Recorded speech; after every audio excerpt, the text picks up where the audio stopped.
Hi everybody, this is Ken LaValle from Enterprise Bank, and welcome to Enterprise Bank Presents Dollars and Cents. We're here again this quarter to talk to you about issues, concerns that you may have regarding your money, fraud, scams, and other things like that, because we're here to protect the public and protect you from all of these issues that you should be aware of. But today we're going to actually have a little different program for you. We're going to introduce a new member of our security team at Enterprise Bank. You already know Prima, you've met her before. And today we're going to introduce Nicole Baroni, who is a new member of the team. She's been with us now for the past couple of years maybe, and Prima has asked her to join us on this show because she will probably be a guest in the future and also be someone who will introduce other people on the show. So Nicole, welcome to the show. It's great for you to be here. We're very grateful that you're able to join us. But also, in addition, we're bringing back an LTC veteran, Emma Brooks, who many of you know from her show with the Chamber, is back, and now she's a member of the Enterprise Bank team, and she's going to join us today, and she's actually going to conduct the interviews of the people on the show. So Emma, great to have you here. Thank you for joining us as well. It's great to have you as a member of the Enterprise Bank team. So Emma, you're on. Thank you, Ken. So Prima, my first question is for you, and this is something that I'm sure a lot of people will be interested in, and I'm particularly interested in as a new employee. But can you explain the role of the security team and what its purpose is? Absolutely. Emma, first of all, thank you for coming on this show and letting Ken and I kind of switch our seats from hosting it to being. There's so much we want to talk today. So when you're dealing with a financial institution, one of the aspects outside of products and services that the bank does offer to our customers is fraud prevention. And my security team, which includes Ken and Nicole, are only a small piece of the fraud team that we have. Fraud is extensive, unfortunately. It can come in different forms. So we have multiple areas within our risk management team that handles other forms of fraud. But my team here today, we kind of deal with elder exploitation, we deal with check fraud, safety, and security of the bank. So we have a very strong team and a fantastic team here with Ken, Nicole, and myself. And one of the goals for us really is prevention, because we are unfortunately quite busy dealing with fraud these days, because on this show we have talked about multiple times. We've had guests come in and talk about how fraud can occur within our communities, whether it is someone at your doorstep knocking and trying to solicit for some type of a business that may not be legitimate, or someone via an email trying to solicit for private information. And we'll get into a little bit more of that with Ken and Nicole. But prevention really is our goal. We want to try and stop fraud from occurring before some type of a loss has taken place, whether it's financial loss or loss of the information. And one of the things oftentimes Ken and I talk about on this show is knowledge is power. A lot of times our customers fall for fraud is really because they did not know that this happened. Whether it's an Irs scam, someone on the phone calling and saying they're the Irs officers, you haven't paid your taxes, you need to wire money out or buy a gift card from your local store and send it back to us. People believe that this is true. People believe that this is the IRS. It's because they've never heard that this can be a scam. So our goal really is to share the knowledge, share the information, so people are more apt to recognizing if there is fraud and how they can stop it. And there are multiple strategies that we have in place. We work as a team, and it's a constant effort on trying to bring this information, because fraud evolves every day. Today there's one type of situation, and the next day there's something new. So it's very important for Ken, Nicole, and myself to kind of stay abreast with what's the latest and greatest. So we go to trainings, we go to webinars, whether it's hosted by IS bankers or whether maybe a law enforcement department is providing some training because there's an increase of certain type of fraud schemes. We need to be able to go out there and understand what's going on so we can bring that information back to our team. So we spend ample time on constantly training our front line, which is our branches. Typically our tellers and our branch managers and our branch team are in the front line and are the face of the bank when dealing with customers, when interacting with customers. And we have a fantastic team within our branches throughout the Merrimack Valley, Southern New Hampshire region. We are constantly training them, sharing information with them as to what they need to look for, red flags, So when we have customers coming into our branches, and oftentimes they might see that the person that they're interacting with in our branch team is probably asking questions. And those questions are so important to us, not only to understand the customer's needs from a banking standpoint, but those questions help the employee or our members determine if there is some type of a red flag, if something of concern is going on. And that's where the prevention piece comes into place.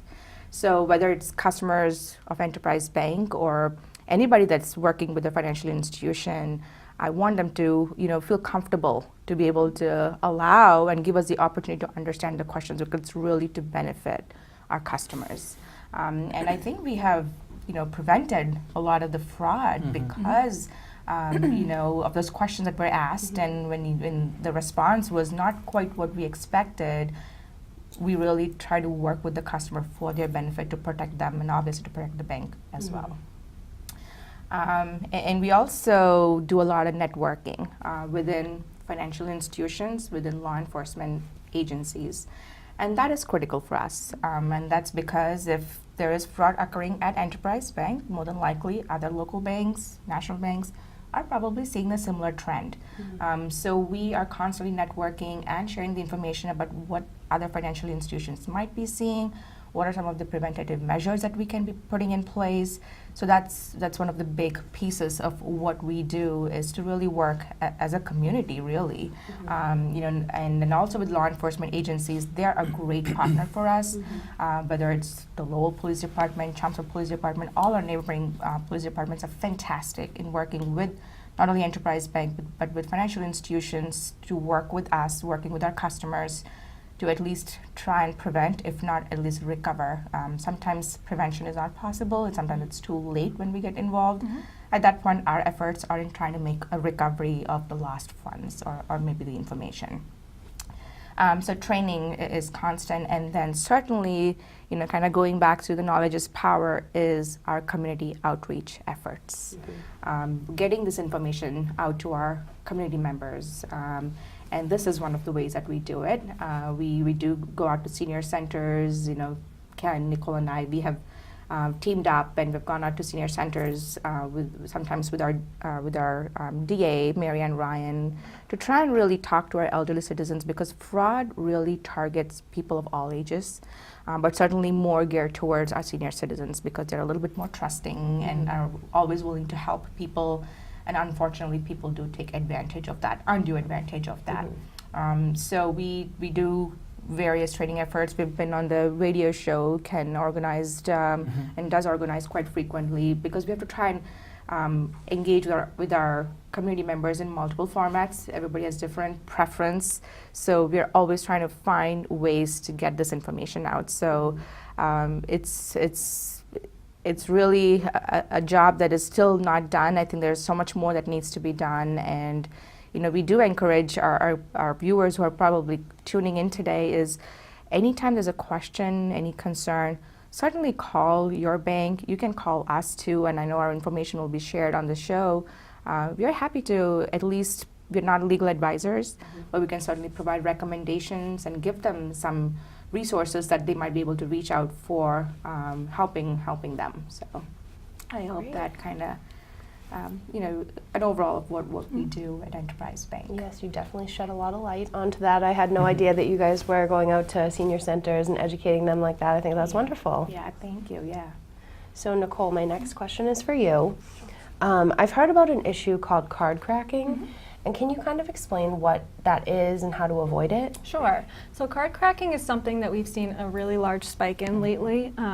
It's seen more targeted towards college students, and it's done through social media. So say you're on Facebook or Twitter, Instagram, and you're just scrolling through. You might see a post of someone fanning money, saying make money fast, make money from home, all we need is a bank account and a debit card. So as a college student, you might think, well, I don't have much money in my account, what do I have to lose? And you reach out to these people. So what ends up happening is you send your debit card and your PIN to this person, and you might start seeing deposits being put into your account through ATMs, followed by next day withdrawals. What happens is after that, maybe a few days, those checks come back as counterfeit. So unfortunately now your account is overdrawn. This happened to one of our customers recently. He fell victim to this, and he sent his debit card and PIN to someone in New York. They did the deposits, they did with the withdrawals, and it ended up being a negative $4,500 in his account in the end. And for a student, that Yes. amount A is lot. a Yeah. lot. Yes. And we do our best to work with the customer. We help them. Sometimes they feel that this isn't their fault because they didn't do the transactions, but once they admit that they in fact gave this information out, they're responsible. But as I said, we do our best to work with them. Absolutely. And we're also seeing this, to what Nicole had mentioned, certainly targeting college students is even house parties. We had another situation that we worked on where the individual was asked to come to a house party via a friend that she knew. And there at the party, and this is happening in our communities, this is happening to people that we know and work with or might know personally, and at the house parties where they ask for the debit card. And you know, it's the individuals involved really think that they probably have not much to lose, and that's where I think they fall for it. Oh, I have, like Nicole said, I have no money in my account. They can't really take my money. But if I give them my debit card and my account number and my PIN number, I really am not losing anything. But what is the benefit to logic. them? So What are they trying to convince them to do? For what reason? How are Yes. they going to benefit? So what they're doing, Nicole, do you want to kind of shed some light From on what that? I'm aware is that they usually promise them a percentage of that check that's being okay. deposited into their account. get it. And of course, they don't end up getting any of that. But Right. But the individuals committing this fraud really get away with it, and the person that has provided their account Right. information Holding the bag. is holding the bag, is responsible for it, and a lot of times they don't even know who these individuals are. So when we direct them to go and file a police report because fraud was committed using their information, it's almost impossible to do it. So I would really caution all individuals, but especially individuals that are in the schools and colleges to Yeah, really be right. careful. absolutely. Don't give out your card information on And- social, Don't especially ever on give social out your media. information to anyone. Right, and if mom and dad is watching at home right now, then Yes. your kids at school, make them aware of this, because this is definitely a possibility, and they could be taken advantage of, and now they're going to be out a substantial amount of money. Absolutely. Well, that was great. Thank you for answering those questions, and thank you for tuning in. We will be back after this short break with Dollars and Cents. This program is proudly sponsored by Enterprise Bank, a full-service commercial institution serving 17 communities. Enterprise Bank helps create successful businesses, meaningful jobs, strong, vibrant communities, and opportunities and prosperity for our customers, shareholders, and employees. To speak to an Enterprise advisor, call 978-459-9000 or visit our website, enterprisebanking.com. Enterprise, an independent bank with community at its core. Member FDIC. Welcome back to Enterprise Bank Presents Dollars and Cents. My name is Emma Brooks. I'm the Community Relations Coordinator for Enterprise. I'm excited to be back with all of you and all of you. So my next question that I have is going to be for you, Ken. We talked about card cracking, but there are a lot of scams out there, particularly targeting the elderly. Can you kind of go over some of the new things you've been seeing in that area? Absolutely, and I think that's something that I would really caution everybody. If you hear these words, if someone comes to your door, meets you in your driveway, on your sidewalk, and says, I was in the neighborhood, that is an absolute certainty that that person is about to scam you. Because what they do is they drive around neighborhoods, it's happened to me personally, and they have asphalt or some type of, cement in the back of their truck, or they have rakes, and they say, I'm going to take the snow off your roof, or I'm going to shovel your driveway, or I'm going to do this for you, and I was in the neighborhood, and it's going to be very minimal in terms of the cost. That is a sure warning that these people are up to scamming you. So you have to be aware of anything that's going on that possibly could be someone who just happens to be driving by. And we had a situation involving one of our customers who was at home, an elderly woman who had a knock on her door, and the person said, I'm here, I have some extra asphalt that I have in the back of my truck, and I can do your driveway very inexpensively. If you don't mind, I will do it. And then basically, before she could even say yes or no, he was applying the product to her driveway. And when he finished, he went to her door and he said, "I want my money now." And she said, "Well, I didn't really even ask you to do this. I don't care, I did it and you owe me $5,000. She was frightened, she was intimidated by this man, and she actually wrote a check for $5,000.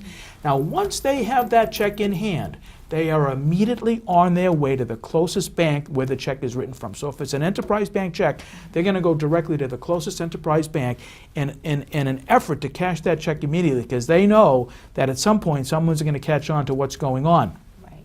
In this particular case, she called her son, and she told her son what happened. And her son immediately called us and said, "There's a man on the way to the bank with a check for $5,000 from my mother's account.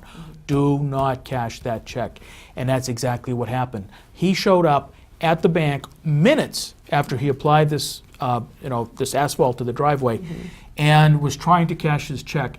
And our people were alerted by the son, and that check was not cashed. As a matter of fact, not only was it not cashed, the police were notified. The police came down and arrested this man for scamming this woman out of $5,000, or attempting to. Wow. But he nearly got away with it. Yeah. And these are the things we have to be aware of, right? So if that person is in your neighborhood and is saying, "You know, I was just in the neighborhood, I was just driving by, and I can," now we're in the middle of the winter.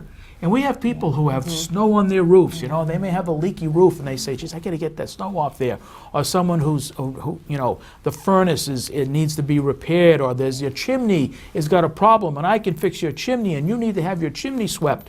That type of stuff is always a concern. You need to reach out yourself personally, contact a legitimate contractor for those issues who can resolve the things for you without having to be concerned about this person trying to steal your money, because they're inevitably going to try to charge you more than what the work is worth. So that is something you always have to be aware of.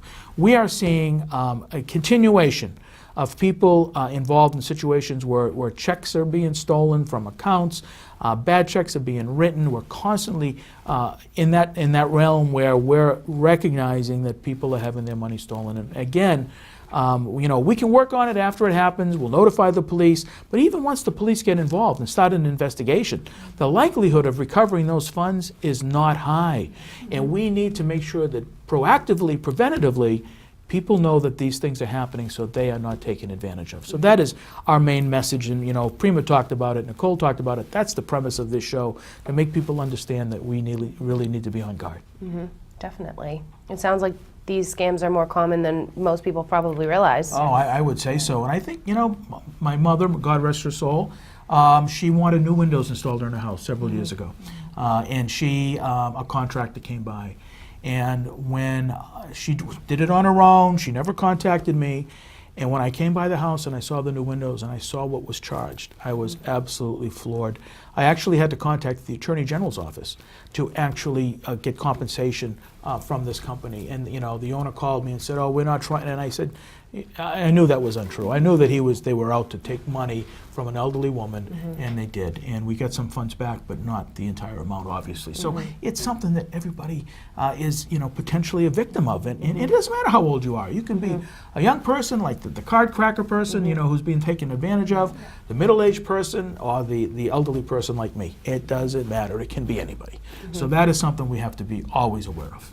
One rule of thumb that I try to go by is, unless I've called the person myself for service, Absolutely. be suspicious. Right. And if you do like what they're saying, don't agree to anything there.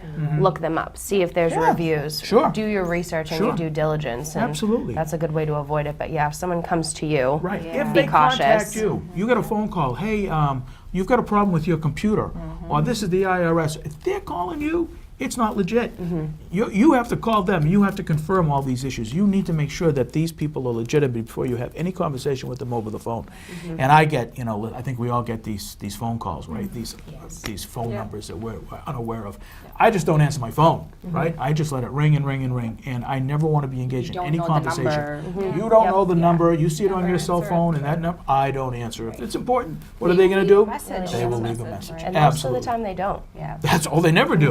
I mean, every now and then I get the one that you owe money, and the cop is coming to arrest you. Yeah. And I love that one. And oftentimes the grammar is incorrect. All right, they speak in a very odd tone, and I know that there's no cop coming to get me. So A lot of times it's automated voicemail. automated, right? I recently got a variation of that online, your computer's been infected. Right. This was a different type of call that I called. I think I was mentioning to Nicole the other day. It did use a very legitimate company, Microsoft, and it said, this is from Microsoft. It was a robocall, which is sort of like a pre-recorded message. And it said, your computer was infected recently, and you made a payment, but we need to reimburse the money back to you, so please call us. Yeah. So I think it's almost trying to get someone to get a little bit greedy, if you will, to say, ooh, there's a refund. I mean, who Yeah. does not want a Right, refund? right. And maybe, you know, they were hoping that I would call and maybe provide the account number. Yeah. In this case, I'm thinking, well, they're sending me the money. What have I got to lose? But maybe they have my account information. They could, you know, process unauthorized transactions. So you just have to be very skeptical. Absolutely. Yeah. How often do we see people receive unsolicited checks in the mail? Deposit this into your account, secret shopper or whatever the scam might be, and then send us back some of the money after you deposit it. And you deposit it, the bank takes it. Doesn't mean it's clear, doesn't mean the money's in the account. People withdraw the funds, send it back, and now they're out that money. Can talk a little bit about the Craigslist one that you were working recently and how they send the checks if you're trying to sell something. On Yeah, absolutely. People will tell you, you know, they'll respond to your Craigslist ad and say, oh, I want to buy that grill or whatever it is, that tool from you. And they send, so you say you want $200 for it, but they send you a check for $2,000. Oh, I added a zero by mistake. Could you mind just sending me back? You've deposited the funds, you've already cashed the check. Keep another 100 or 200 just for your trouble, and send me back only, you know, 1,400 or 1,500. And so you send the 1,500 back, and that check is bogus.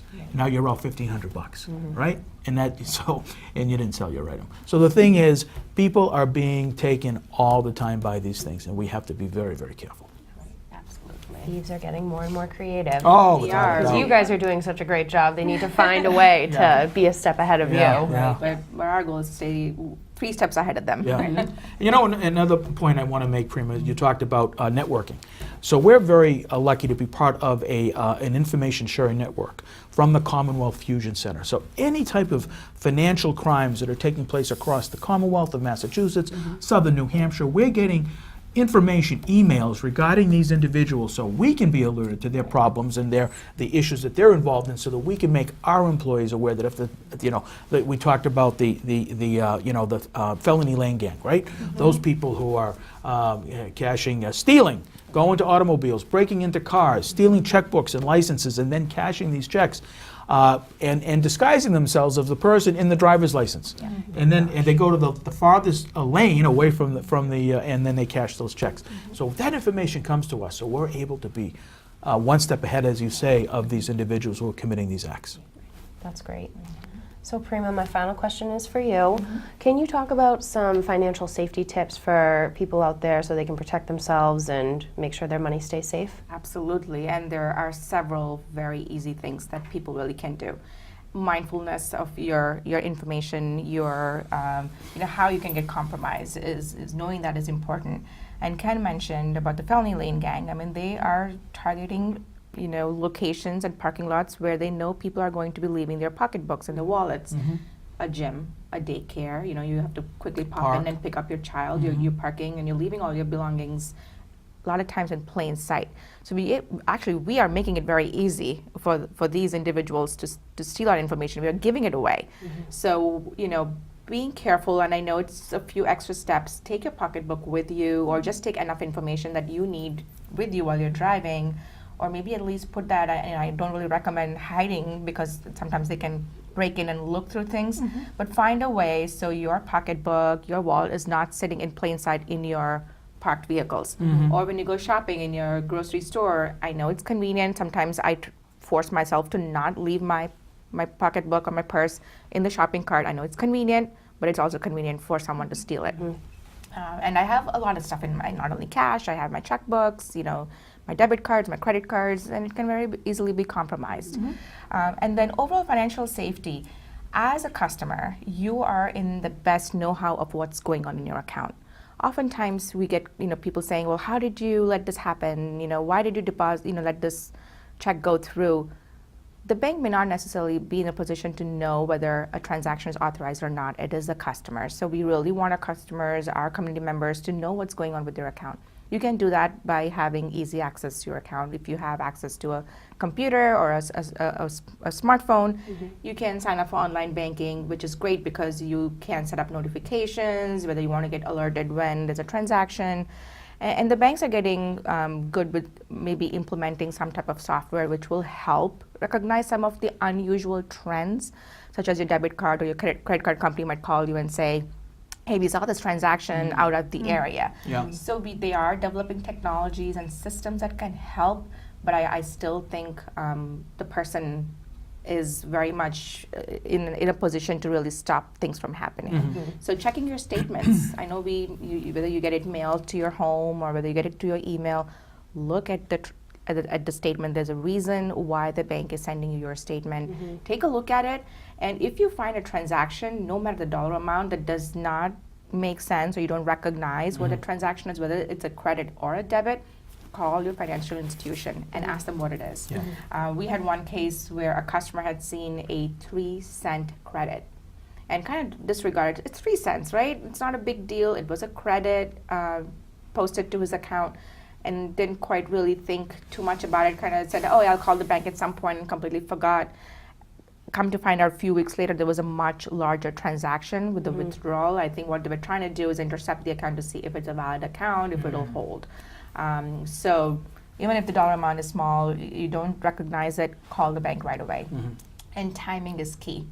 Like Ken mentioned with the driveway scheme is that calling the bank so we can actually put a stop payment, whether we can put a hold. There are so many things we can do. So the timing is going to really be key. And the big thing is, please, take a step away from the situation and say, this person's asking me for this information, they need it right away. I need to call my bank and ask what it is. Don't ever share your passwords on your accounts, whether it's online banking. Don't share your PIN numbers on your debit card. The bank will never call you and ask you. And know that your financial institution is a resource. We don't want to wait till a loss has occurred. You can still call us to ask a question that maybe somebody mentioned, or maybe this person's doing it. Online is a great, whether you have access to a computer, go online, go Google information. Information is freely available, whether it's looking up a vendor, looking up a contractor, local law enforcement, or your senior centers. They're all great resources that you can run things by. I know there's a lot more we can really talk about, and we'll probably save the information for our future episodes, because it really is not a conversation that we can cover in 30 minutes, but we still hope that what we covered today between all of us is something that our viewers today can benefit from and can protect themselves from, but knowing that help is available, and it's okay if you fell victim for a scam, because a lot of times people are shy or feel uncomfortable sharing, embarrassed to share that something happened to them. Unfortunately, it happens to everybody. It can happen to anybody. And let's not have the stigma of having fraud, but we are here to work together. Great. Well, thank you so much. Thank you. Thank you, everyone, and great job, team. It's fantastic, and I think we have a lot more to do. We sure do. Well, thank you, guys. I hope you've enjoyed this edition of Enterprise Bank Presents Dollars and Cents. We'll see you soon.